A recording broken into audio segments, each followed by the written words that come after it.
जय श्री हरि। भाद्रपद मास शुक्ल पक्ष पद्मा एकादशी। युधिष्ठिर ने पूछा, हे केशव, भाद्रपद मास के शुक्ल पक्ष में जो एकादशी होती है उसका क्या नाम, कौन देवता और कैसी विधि है, यह बताइए। भगवान श्री कृष्ण बोले, राजन, इस विषय में मैं तुम्हें आश्चर्यजनक कथा सुनाता हूँ जिसे ब्रह्मा जी ने महात्मा नारद जी से कहा था। नारद जी ने पूछा, हे चतुर्मुख ब्रह्मा जी, आपको नमस्कार है। मैं भगवान विष्णु की आराधना के लिए आपके मुख से यह सुनना चाहता हूँ कि भाद्रपद मास के शुक्ल पक्ष में कौन सी एकादशी होती है। ब्रह्मा जी ने कहा, मुनिश्रेष्ठ, तुमने बहुत उत्तम बात पूछी है। क्यों न हो वैष्णव जो ठहरे। भादों के शुक्ल पक्ष के एकादशी पद्मा के नाम से विख्यात है। उस दिन भगवान ऋषिकेश की पूजा होती है। यह उत्तम व्रत अवश्य करने योग्य है। सूर्य वंश में मांधाता नामक एक चक्रवर्ती सत्य प्रतिज्ञ और प्रतापी राजर्षि हो गए हैं। वे प्रजा का अपने औरस पुत्रों की भांति धर्मपूर्वक पालन किया करते थे। उनके राज्य में अकाल नहीं पड़ता था, मानसिक चिंताएं नहीं सताती थी और व्याधियों का प्रकोप भी नहीं था। उनकी प्रजा निर्भय तथा धन धान्य से समृद्ध थी। महाराज के कोष में केवल न्यायोपार्जित धन का ही संग्रह था। उनके राज्य में समस्त वर्णों और आश्रमों के लोग अपने अपने धर्म में लगे रहते थे। मानधाता के राज्य की भूमि कामधेनु के समान फल देने वाली थी। उनके राज्य करते समय प्रजा को बहुत सुख प्राप्त होता था। एक समय किसी कर्म का फलभोग प्राप्त होने पर राजा के राज्य में 3 वर्षों तक वर्षा नहीं हुई। इससे उनकी प्रजा भूख से पीड़ित हो नष्ट होने लगी। तब संपूर्ण प्रजा ने महाराज के पास आकर इस प्रकार कहा। प्रजा बोली, नृपश्रेष्ठ, आपको प्रजा की बात सुननी चाहिए। पुराणों में मनीषी पुरुषों ने जल को नारा कहा है। वह नारा ही भगवान का अयन निवास स्थान है, इसलिए वे नारायण कहलाते हैं। नारायण स्वरूप भगवान विष्णु सर्वत्र व्यापक रूप में विराजमान हैं। वे ही मेघ स्वरूप होकर वर्षा करते हैं। वर्षा से अन्न पैदा होता है और अन्न से प्रजा जीवन धारण करती है। नृपश्रेष्ठ, इस समय अन्न के बिना प्रजा का नाश हो रहा है। अतः ऐसा कोई उपाय कीजिए जिससे हमारे योगक्षेम का निर्वाह हो।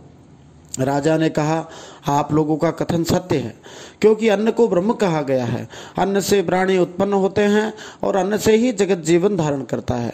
लोक में बहुधा ऐसा सुना जाता है तथा पुराणों में भी बहुत विस्तार के साथ ऐसा वर्णन है कि राजाओं के अत्याचार से प्रजा को पीड़ा होती है। किंतु जब मैं बुद्धि से विचार करता हूँ तो मुझे अपना किया हुआ कोई अपराध दिखाई नहीं देता। फिर भी मैं प्रजा का हित करने के लिए पूर्ण प्रयत्न करूँगा। ऐसा निश्चय करके राजा मानधाता इन्हें गिने व्यक्तियों को साथ ले विधाता को प्रणाम करके सघन वन की ओर चल दिए। वहां जाकर मुख्य मुख्य मुनियों और तपस्वियों के आश्रमों पर घूमते फिरे। एक दिन उन्हें ब्रह्मपुत्र अंगिरा ऋषि का दर्शन हुआ।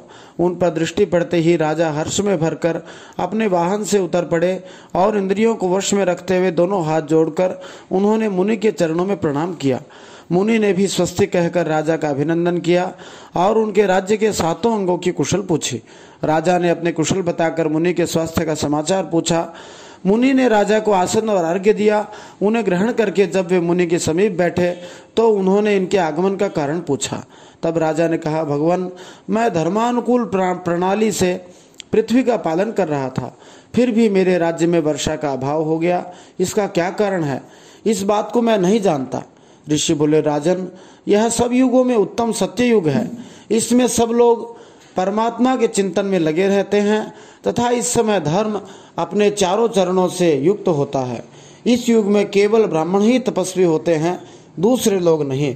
किंतु महाराज, तुम्हारे राज्य में यह शूद्र तपस्या करता है, इसी कारण मेघ पानी नहीं बरसाते। तुम इसके प्रतिकार का प्रयत्न करो जिससे यह अनावृष्टि का दोष शांत हो जाए। राजा ने कहा, मुनिवर, एक तो यह तपस्या में लगा है, दूसरे निरपराध है, अतः मैं इसका अनिष्ट नहीं करूंगा। आप उक्त दोष को शांत करने वाले किसी धर्म का उपदेश कीजिए। ऋषि बोले, राजन, यदि ऐसी बात है तो एकादशी का व्रत करो।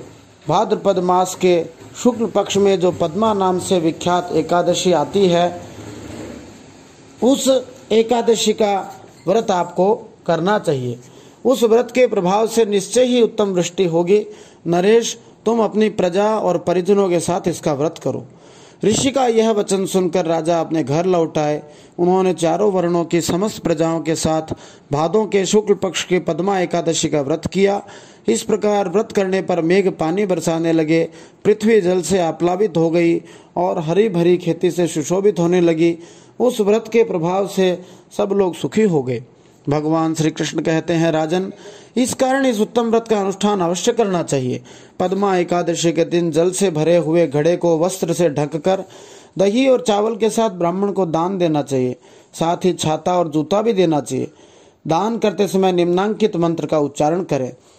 नमो नमस्ते गोविंद बुध श्रवण संज्ञक अघौघ संक्षयं कृत्वा सर्व सौख्य प्रदो भव भुक्ति मुक्ति प्रदश्चैव लोकानां सुखदायकः। बुधवार और श्रवण नक्षत्र के योग से युक्त द्वादशी के दिन बुध श्रवण नाम धारण करने वाले भगवान गोविंद, आपको नमस्कार है। मेरी पाप राशि का नाश करके आप मुझे सब प्रकार के सुख प्रदान करें। आप पुण्यात्म जनों को भोग और मोक्ष प्रदान करने वाले तथा सुखदायक हैं। राजन, इसके पढ़ने और सुनने से मनुष्य सब पापों से मुक्त हो जाता है। जय श्री हरि। श्रीमन्नारायण अर्पणमस्तु।